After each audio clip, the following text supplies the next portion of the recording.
Kasihilah Tuhan Allahmu, dan kasihilah sesamamu seperti dirimu sendiri.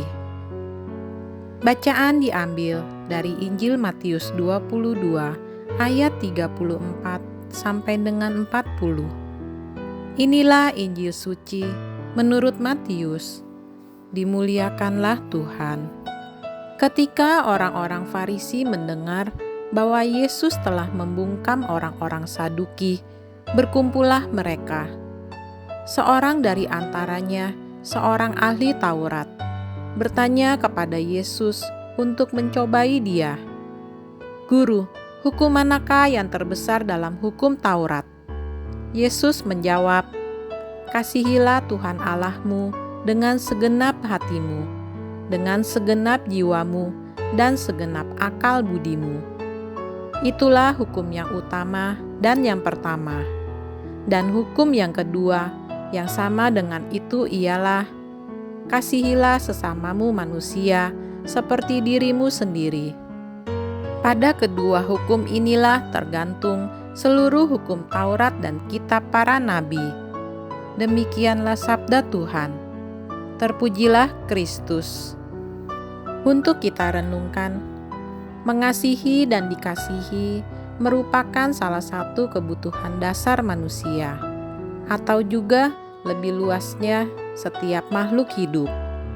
Dalam levelnya masing-masing, setiap makhluk hidup mempunyai dimensi itu. Pada manusia, mengasihi dan dikasihi adalah nilai luhur yang universal yang didasari dengan kesadaran diri untuk bertindak dan merasakan. Tanpa nilai itu, manusia akan menjadi kering, cenderung brutal dan antisosial. Demikian juga dengan tanaman atau binatang. Jika mereka dirawat dengan penuh kasih, mereka akan tumbuh dan berkembang dengan baik. Yesus hari ini menegaskan bahwa mengasihi merupakan rangkuman seluruh hukum Taurat dan kitab pada nabi. Peraturan harus ini dan itu, tidak boleh ini dan itu, dirangkum secara padat dengan perintah mengasihi. Kasih itulah yang harusnya menjadi kesadaran manusia yang bisa berpikir dan merasakan. Ada begitu banyak ungkapan kasih, juga pengertian yang bermacam-macam. Namun yang jelas, perintah kasih ini ditujukan bagi siapa saja, di mana saja, dan kapan saja. Mengasihi berarti menjadikan hidup ini menjadi berharga, memandang orang lain juga sebagai orang yang berharga, melihat lingkungan sekitar sebagai bagian dari dirinya. Hanya karena kasih, orang berani dan mampu jongkok sebentar, mengambil sampah plastik yang dia lihat di jalanan, memindahkannya ke tempat yang seharusnya. Tanpa itu, sampah plastik yang menampakkan diri tidak akan pernah terlihat dan akan terus ditinggal di tempatnya.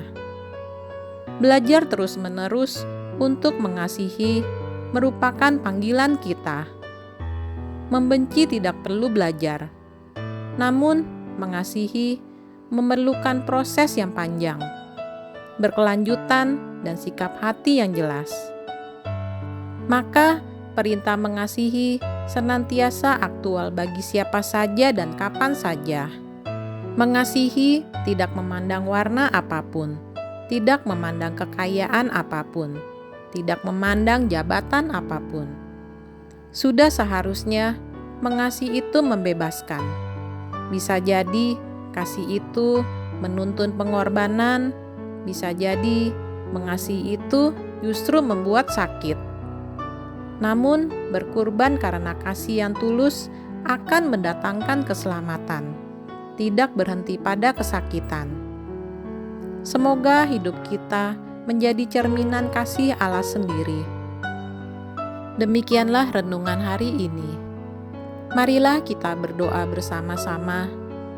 Allah Bapa yang Maha Murah, dalam diri Yesus Kristus Putramu, Engkau menganugerahkan kehidupan kekal kepada kami. Kami mohon, tariklah diri kami untuk selalu dekat denganmu dan selalu rindu untuk tinggal bersamamu. dengan pengantaraan Tuhan kami, Yesus Kristus Putra-Mu yang hidup dan berkuasa, bersama Dikau dalam persatuan Roh Kudus, Allah sepanjang segala masa. Amin. Tuhan Yesus memberkati kita semua.